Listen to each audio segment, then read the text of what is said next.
If you were looking for a sign about whether or not you should go to therapy, consider this your sign. I'm telling you, go. There's so much that you can benefit from with therapy, and I think everyone can find something beneficial about therapy.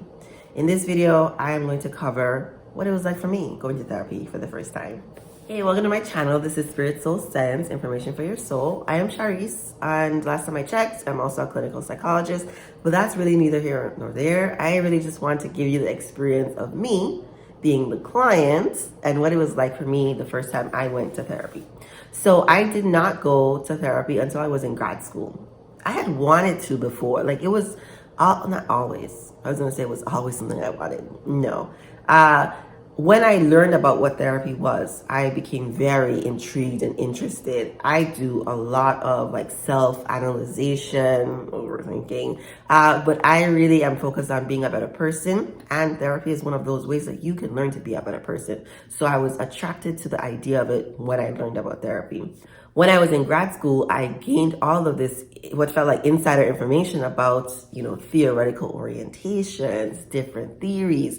And I felt like, whoa, I now have like all the information I need to pick exactly the person that I am looking for. So the mental health provider that I picked was someone with a doctorate. Was she a doctor? Was she doctor? I think she had a doctorate. I'm not sure. But more than that, I was looking for someone who could help me dive deep into my childhood. So I picked someone with a psychodynamic orientation. I'm not gonna get into all the different orientations in this video, but that part is important. So I'm also psychodynamic in my orientation, and she was as well. So she could help me explore my childhood, help me process, the daddy issues, the relationship with my father, so that I could be like more settled in the present. And really, it was fantastic. So I did like a lot of research. I had insurance, so I did a lot of research about insurance providers, who would be able to take my insurance, and then who took my insurance, who also had a theoretical orientation that I was looking for to deal with relationships, past childhood stuff.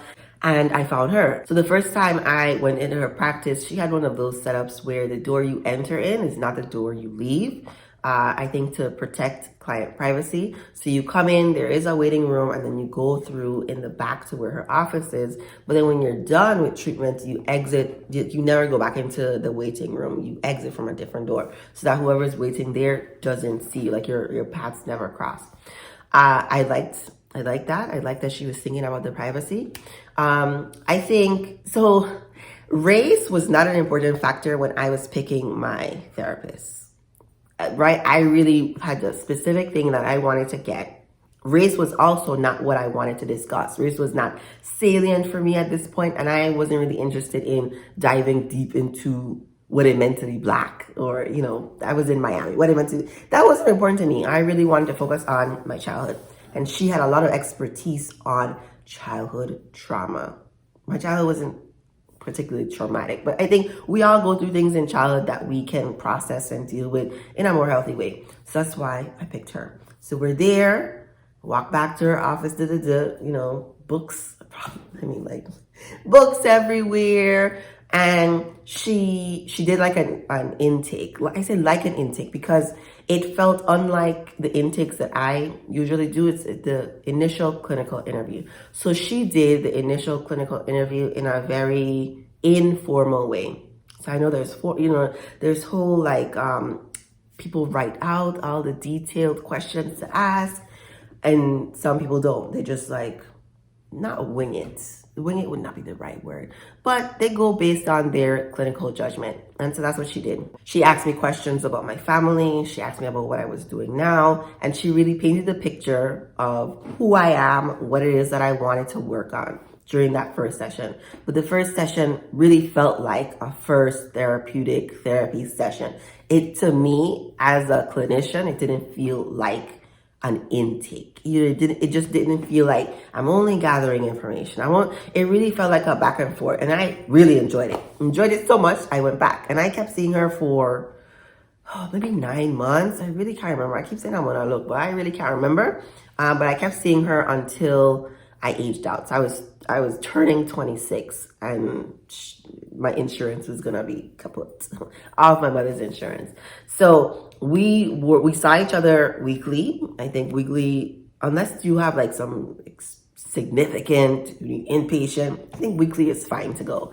So I went weekly to see her, and we dived deeper and deeper into my past, which means tears were a flowing and catharsis was a happening. She also practiced EMDR, and she didn't do it like with the hand. She had a machine that emitted pulses. So that is really helpful for people who have trauma, even more helpful for people who have pre-verbal trauma. So like really, really bad things that happened to you before you could speak or explain. Like you don't even have the words to explain what's happening to you. It's like pre-verbal trauma. But EMDR is also really, really good for PTSD. There's a lot of research that supports it. I enjoyed it. I thought it was helpful for me. It was very calming. She did a lot of visual imagery with me, happy plays. Understanding my relationship to my father also meant exploring my relationship with my mother. Like it was wonderful. Like, let me tell you, I loved this experience. It was one of those formative processing times in my life where I just learned so much about myself and just ended up having better relationships with people in general. One of the stories that I tell people about this particular therapist is she used to fall asleep when we were together. And I know this is really terrible. It's really bad. I have never, ever fallen asleep, drifted away. But I also had a professor who, had diabetes and used to, fall. I just feel like, no, I didn't report her. Like I loved like both of these people. Like they were so beneficial to me. Nobody is perfect. And so I'm willing to accept certain things that happen, because there's still so much benefit to it. So it didn't happen all the time, not every session, but sometimes she would drift a little bit. But when she came back, she always came back like really caring, really empathetic, really understanding, like she never missed a beat. So I felt like that didn't take away anything from my experience. I know there are therapists out there who, chronically run late, or I don't know, maybe are too rah, or too pushy. Like, just like regular people in your life, therapists are regular people and they're not perfect. And so you're looking for someone who's great, right? Someone who's above average. Don't we all want somebody who's above average?